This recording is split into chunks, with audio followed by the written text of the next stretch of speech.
A ver, ¿nos podemos imaginar a dos civilizaciones rivales compartiendo la misma tierra durante casi 8 siglos? Pues esa es, ni más ni menos, la historia de la España medieval.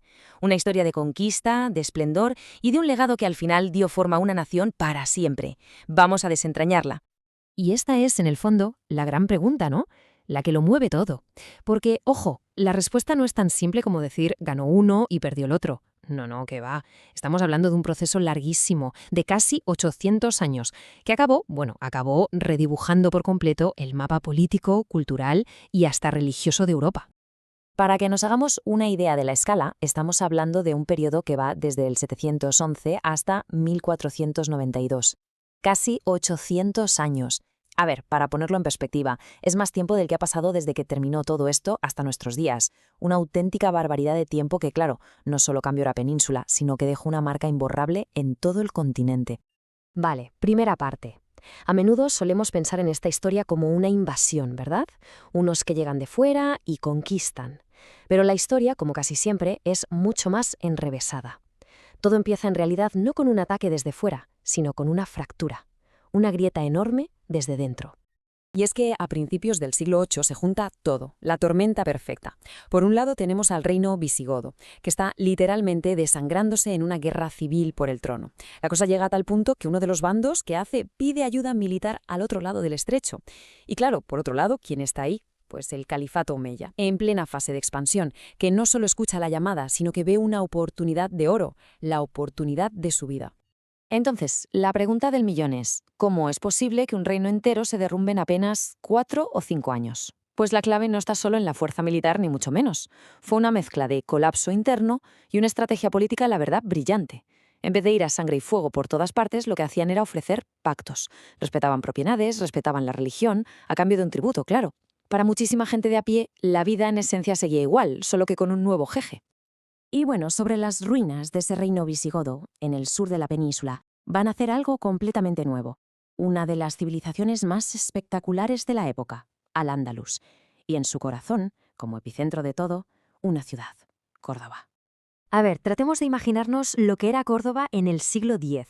No era una ciudad cualquiera, ¿eh? Bajo Abderramán III era la metrópolis, la ciudad más grande y culta de toda Europa occidental, un auténtico faro de cultura, de ciencia, de comercio. Su nivel de lujo y sofisticación es que solo se podía comparar con las grandes capitales del mundo, como Bagdad o Constantinopla. Una pasada. Pero, claro, ¿de dónde salía toda esa riqueza? Pues fundamentalmente de dos sitios, del campo y del comercio. Revolucionaron por completo la agricultura, trajeron técnicas de irrigación superavanzadas como las norias o las acequias, e introdujeron cultivos que aquí ni se conocían, la caña de azúcar, el arroz, los cítricos.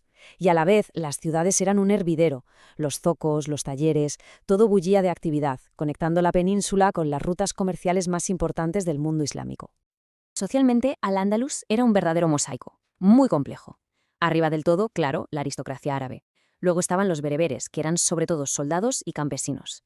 Y la inmensa mayoría de la población eran los muladíes, es decir, los antiguos hispano-visigodos que se habían convertido al Islam. ¿Y qué pasaba con los cristianos y los judíos? Bueno, se les toleraba, eran gentes del libro, pero tenían que pagar un impuesto especial. Ojo que esto no era una balsa del aceite. Había muchísimas tensiones, sobre todo entre los árabes de la élite y los bereberes, que sentían que no pillaban cacho del poder. Y esa tensión, esa va a ser una grieta que nunca se cerrará. Fijaos en esta frase. No hay más que dos ciencias, la teología, que salva el alma, y la medicina, que salva el cuerpo. Esta idea nos da una pista del valor inmenso que se le daba al conocimiento en Al-Ándalus. Es que fue un auténtico puente cultural. Gracias a ellos se rescataron y tradujeron los textos de los filósofos griegos que se habían perdido en Europa. Y de ahí salieron figuras gigantescas como Averroes o Maimónides que llevaron la filosofía, las mates y la medicina a otro nivel. Muy bien. Pero mientras todo este esplendor cultural y económico florecía en el sur, ¿qué pasaba en el norte?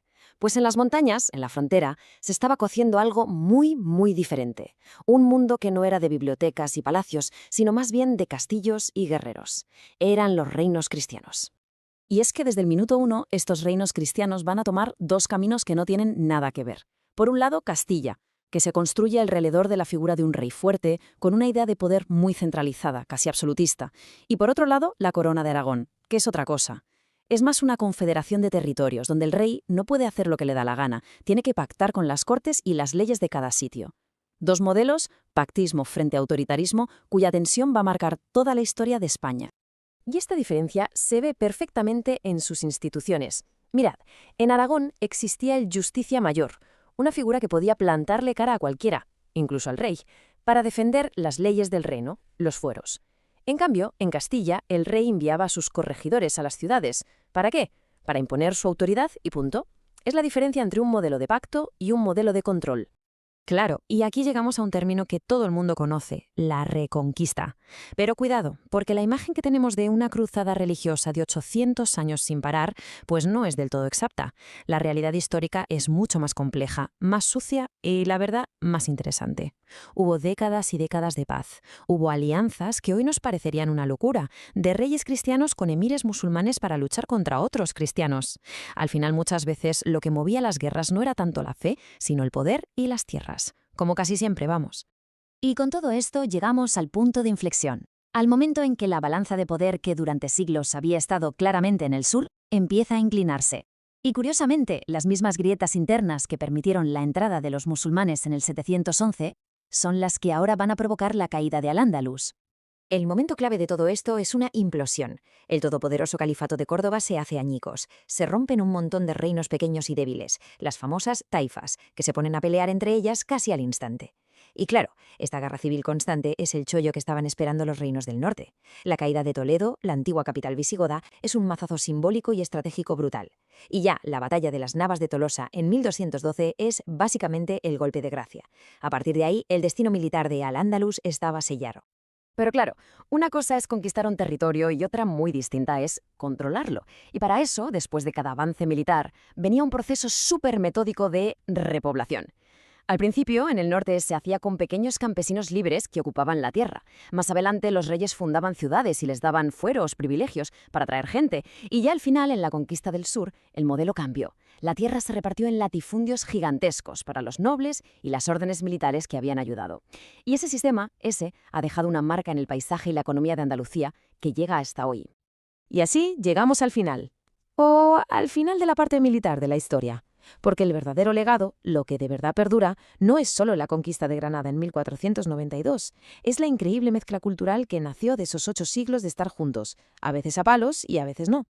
La huella que dejó Al-Ándalus es imborrable, está en todas partes, en nuestro idioma, con unas 4.000 palabras que vienen directamente del árabe y que usamos todos los días, en la ciencia, porque fueron el puente que trajo de vuelta a Europa toda la filosofía griega y las matemáticas de Oriente, y por supuesto en la arquitectura, en joyas como la Mezquita de Córdoba o la Alhambra de Granada, que siguen dejando al mundo con la boca abierta.